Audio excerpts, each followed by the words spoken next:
Bagaimana pengucapan kata amin yang benar, dan bolehkah ketika sholat kita tidak mengucapkan amin setelah membaca Al-Fatihah? Sekian Ustadz, terima kasih. Ya. Assalamualaikum warahmatullahi wabarakatuh. Amin bagaimana mengucapkan yang benar? Bisa dua cara. Yang pertama panjang 2 harakat, A-nya, min-nya panjang. Amin. Boleh. Amin. Ghairil maghdubi alaihim waladdallin. Amin. Boleh. Yang kedua, A-nya dibaca pendek, min-nya panjang. Amin. Boleh. Ya bisa. Amin bisa. Amin. Boleh. Jelas ya? Dan biasanya bacaan ini akan otomatis mengikuti suara imamnya. Kalau imam kencang, aminnya akan kencang. Imamnya rendah, aminnya akan rendah. Enggak ada sebaliknya. Ghairil maghdubi alaihim waladdallin. Tuh. Ghairil maghdubi alaihim waladdallin. Tuh. Sama kan? Gak ada imam rendah, makmum kencang. Ghairil maghdubi alaihim waladdallin. Amin. Gak ada. Pasti sama. Itu hikmah dalam hidup. Ikut imam. Imam ruku, kita ruku. Imam sujud, kita sujud. Al-Quran imam kita. Waj'alhu lana imaman wa nuran wa huda. Al-Quran imam kita. Kata Quran A, kata Quran ke barat, ke barat. Ini Quran bilang ke barat, kita ke timur. Kata Quran ruku, kita sujud, yang gak nyambung. Hadis imam kita, Rasulullah imam kita, ikuti imam kita. Itu petunjuknya. Tapi kalau imamnya manusia, lihat benar atau salah. Kata Nabi di hadis Muslim, kalau salah jangan diikuti. Kalau benar, ukurannya Allah dan Rasul, ikuti. Silahkan. Nah, amin ini hadisnya jelas. Man wafaqa ta'minuhu ta'minal malaikah ghufira lahu ma taqaddama min dzambi. Setiap imam baca Al-Fatihah, sebelum masuk ke amin, itu malaikat pun nanti akan menunggu. Begitu waladhdallin, malaikat amin. Kalau amin yang kita bacakan bersamaan dengan aminnya malaikat, dapat bonus seketika. Apa bonusnya? Seketika diampuni dosa-dosa kita oleh Allah Subhanahu wa taala. Ya, sepanjang bukan dosa besar. Jadi begitu kita bacakan, imam bacakan waladhdallin, amin, pas bersamaan dengan malaikat. Allahu Akbar. Bonus dosa-dosa kita yang kita bawa dalam sholat itu digugurkan oleh Allah Subhanahu wa taala. Ya, sepanjang bukan dua. Yang pertama dosa besar, yang kedua utang. Ya, utang itu enggak lunas, tidak, ya, tetap lunas. Malaikat aja ngampunin, ente masih nagih. Beda. Beda hukumnya. Kalau begitu enak banget ya, sekarang ngutang besok istighfar gitu kan? Tidak. Tetap, dan dosa besar itu tobatnya harus khusus. Nah, jadi kalau Anda tidak mengucapkan amin, sholatnya tetap sah. Cuma sayang tidak mendapatkan keistimewaan tadi. Jelas ya? Baik. Hati-hati harus benar nih. Di Al-Kahf yang kita baca tiap Jumat itu ada orang-orang yang menganggap dia benar tapi sebetulnya salah. Wahum yahsabuna annahum yuhsinuna sun'a. Dia mengira dia benar padahal keliru. Apakah saat kita menginjak tanah telanjang kaki dalam keadaan punya wudu itu dapat membatalkan wudu tersebut? Tidak. Telanjang kaki itu maksudnya tidak pakai alas gitu ya. Tidak pakai sendal, tidak pakai sepatu, tidak batal. Walaupun bahkan kaki itu menginjak kotoran. Misal ada kotoran kucing keinjak, Anda sedang berwudu, itu nggak batal. Yang ada bersihkan najisnya. Ya, cuci kaki Anda. Ya, pastikan najis itu hilang. Ya kan? Kotoran kucingnya hilang. Bagaimana memastikannya? 3 hal. Ya, 1, hilang warnanya. Bersihkan sampai warnanya hilang. Hilang habis. Kedua, hilang baunya. Warna hilang, cium, masih ada baunya enggak? Hilang. Ketiga, hilang rasanya. Gimana caranya? Woi udah Ustaz, pakai rumus surah Al-Zalzalah, ijajul jilatil jilat-jilat gitu. Oh, tidak. Bukan begitu caranya. Yaghlibuhu ghalabatul dhanni. Maka putuskan dengan prasangka kita yang paling kuat. Kalau warna sudah enggak ada, bau sudah normal, enggak usah dirasain. Udah hilang sendiri, ya. Diboleh, silakan nginjak tanah itu sah, dan tanah itu sepanjang tidak ada najis suci sifatnya. Ju'ilatul ardu li wa li ummati masjidan tahura. Dijadikan bagiku setiap tanah itu dipijak itu bahkan diinjak suci sifatnya bersih. Jelas ya? Baik. Kecuali hukum orang tayamum mengusap khuf dan kemudian dia buka sepatu. Nah, itu berbeda hukumnya. Karena tidak ada pertanyaan, saya tidak jawab. Dalam hal wudu, apakah ketika membasuh rambut dan telinga dipisah, rambut 3 kali, telinga 3 kali, atau membasuh rambut dan telinga digabung dengan cukup 1 kali? Mohon penjelasan Ustaz.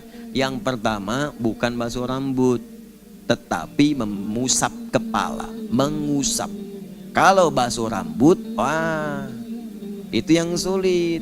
Karena tidak semua orang itu bisa punya rambut. Kalau di sini bukan hitam putih, awas, ada rumus. Hitam putih susah nantinya, ya. Baik. Nah, karena tidak semua punya rambut gitu. Jadi bukan rambut yang dibasuh, kepala yang diusap. Ya, dalilnya apa Ustaz? Quran surah ke-5 ayat ke-6, paling kiri sebelah atas. Ya ayyuhalladzina amanu, wahai orang-orang yang telah beriman, idza qumtum ila shalah, jika engkau ingin menunaikan salat dengan sempurna, faghsilu wujuhakum, maka mulai basuh, berwudu dengan membasuh wajahmu. Langsung ada 4 yang utama. 1 wajah, 2 tangan sampai siku, ketiga kemudian kepala, keempat kaki.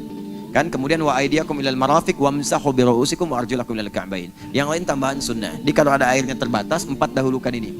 Nah, perhatikan sekarang detil bahasa Qur'annya. Bahasa Qur'annya begini. Ketika wajah menggunakan gosala. Fagsilu. Gosala itu ambil airnya, tumpahkan di tempat yang akan dibasuh. Misal begini. Bangun Mas. Contoh. Ya. Bismillah. Nama siapa? Arfil. Apa artinya Arfil? Oh, bukan gajah. Baik. Apa singkatan? Alam taro kaifa farabuka biasa bil fil, disingkat Arfil. Saya nggak mikir gajah, ini jawab sendiri, bukan gajah katanya.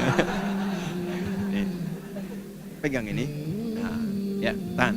Ini punya 2 fungsi, mic dan keran, ya. Ya. Jangan ketawa mau wudhu, ya.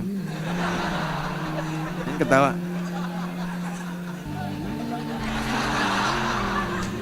Fokus ini, lihat. Dah, fokus. Ambil airnya, putar kerannya pelan-pelan, jangan berlebihan. Ambil air. Nah, sekarang kita mau wudhu. Ketika kemudian mulai masuk kepada, jangan ketawa. Mulai ingin ke wajah, bahasa Qur'annya gosala. Gosala itu ambil airnya, tumpahkan di tempat yang akan dibasuh, di wajah. Batasannya di sini. Ya kan?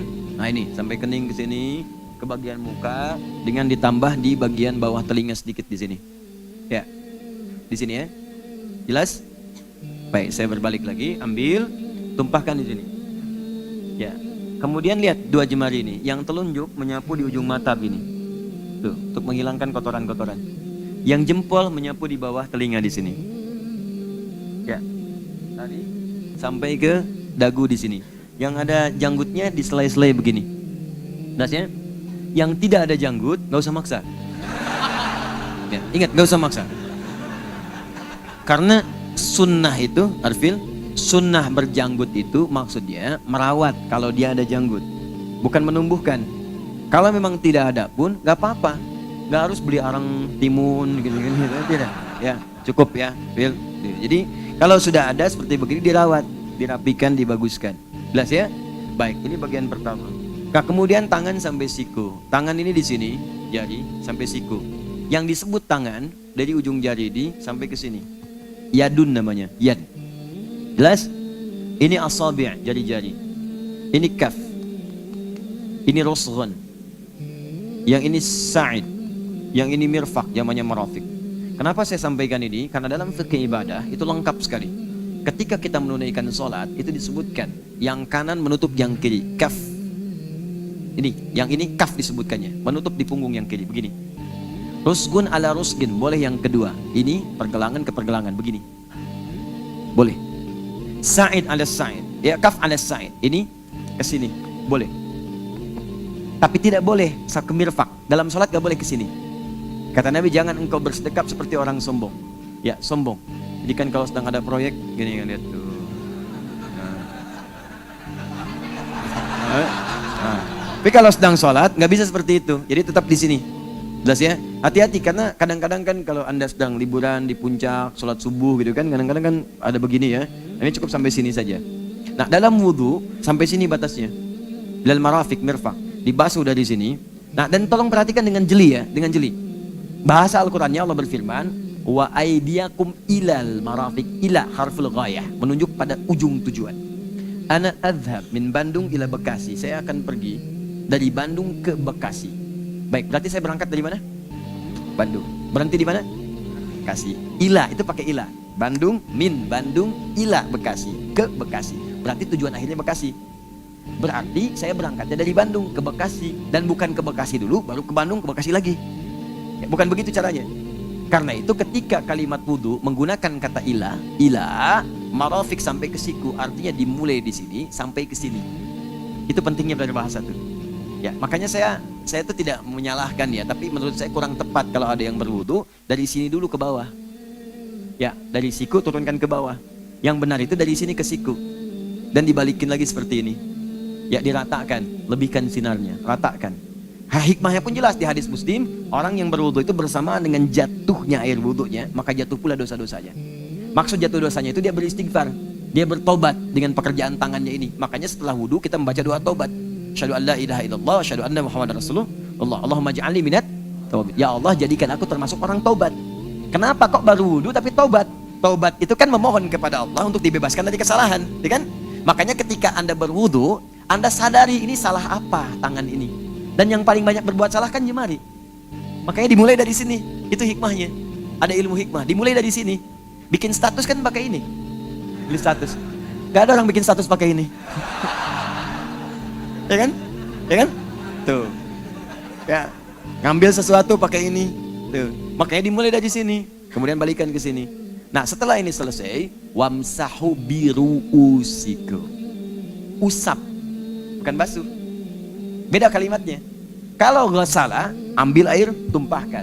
Kalimatnya masaha. Masaha itu ambil airnya, bersihkan, baru diusapkan. Nah, usapnya kepala. Ya, kepala. Pakai ba. Ba itu punya 3 arti. Istighraq semua. Jadi kalau tidak ada kendala, maksudnya tidak ada penyakit di sini atau tidak ada hal yang menurut dokter jangan kena air dulu misalnya, ya bersih semuanya, bebas, maka usap dari depan ke belakang. Balikan. Kalau ada penyakit misalnya, atau hal tertentu, atau akhwat, nggak bisa dibuka misalnya jilbabnya di tempat tertentu, maka cukup sentuh usap bagian kepala. Usap. Mana batasnya? Maka yang kedua tafsirnya ba, ma'at tahdid. Ya, dengan batasannya ubun-ubun. Ya, cukup usap bagian sini, ubun-ubun, maka sah hukumnya. Kalau sulit pun ini dibuka, atau ini di sini ada misalnya penyakit, maka cukup diusap bagian yang termasuk kepala. Ini kepala, sini kepala. Ini tidak menyulitkan. Ya, boleh silakan Anda usap dan itu sah hukumnya. Dan bukan dibasuh, ingat kalau dibasuh artinya ambil airnya, tumpahkan di sini. Pakai gayung. Ya. Jadi itu yang keliru, paham ya? Dan bukan rambut. Artinya kalau ada yang berwudu hanya rambutnya saja maka tidak sah wudunya. Ya tidak sah. Arfil misalnya wudu, kan? Wudu sambil pakai peci nggak mau dibuka, kan? Di begitu bagian kepala yang dibasuhnya rambutnya, yang diusap rambutnya, itu tidak sah. Takut, ya kan? Nah, itu tidak tepat, maka dihukumi wudunya tidak sah. Kalau wudu tidak sah, maka sholatnya pun tidak sah. Ketika ke kaki, kembali lagi basuh.